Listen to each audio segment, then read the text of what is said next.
আমার স্ত্রীকে বললাম, ও আমার প্রাণের স্ত্রী, আমার এই কন্যা সন্তানকে সাথে বুঝিয়ে দাও, আমি এক জায়গায় বেড়াতে নিয়ে যাব। এই কথা বলে তিনি তার ওই কন্যা সন্তানকে নিয়ে গেলেন আরবের ওই পাহাড়ে। নিয়ে যাওয়ার পরে তিনি গর্ত করতে লাগলেন। গর্ত করতে করতে তিনি দুর্বল হয়ে যাচ্ছেন। আল্লাহর প্যারা হাবিবকে বলতেছেন, তিনি আল্লাহর প্যারা হাবিবের সাহাবা, ইয়া রাসূলুল্লাহ, ইয়া হাবিবাল্লাহ, আমি যখন গর্ত করতেছি তখন আমার কন্যা সন্তান বলতেছে, ও বাবা, এত গরম, এত কষ্ট করার কি দরকার? না দুর্বল হয়ে যাচ্ছে, পাঞ্জাবি লাল হয়ে যাচ্ছে, ওই কন্যা সন্তানের দুর্বল সারি দিচ্ছে।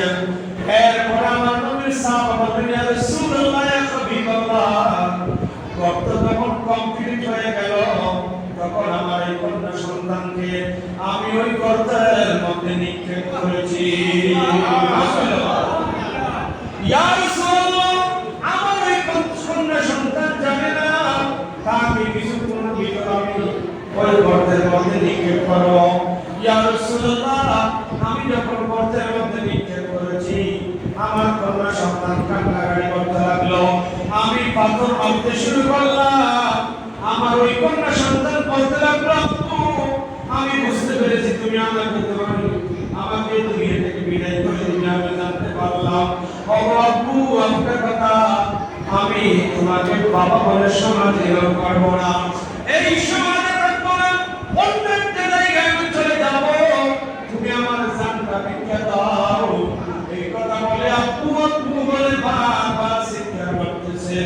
আমার নবীর সাহাবা বললেন, ইয়া রাসূলুল্লাহ, ইয়া হাবিবাল্লাহ, পাথর মারতে মারতে রক্ত ফিকে দিয়ে আমার শরীরে আমার জামাতে রক্ত লাগলো। ইয়া রাসূলুল্লাহ, আমার ওই কন্যা সন্তান গোলাপ ফুলের মতো ফুটফুটে কন্যা সন্তান আব্বু আব্বু বলে চিৎকার করেছিল। এখন আমার কানে বাড়ি ভাই, আমাদের দয়া মায়া বলতে কিছুই ছিল না। আমার ওই কন্যা সন্তানকে আমি জীবন্ত কবরস্থ করেছি। ইয়া রাসূলুল্লাহ, ইয়া হাবিবাল্লাহ, আজকে ওই কথা মনে পড়ে গেল। এমন দিন ছিল আমাদের দয়া মায়া কিছুই ছিল না। ওই কথা মনে পড়ার কারণে আমি কান্নাকাটি করতেছি। সুবহানাল্লাহ।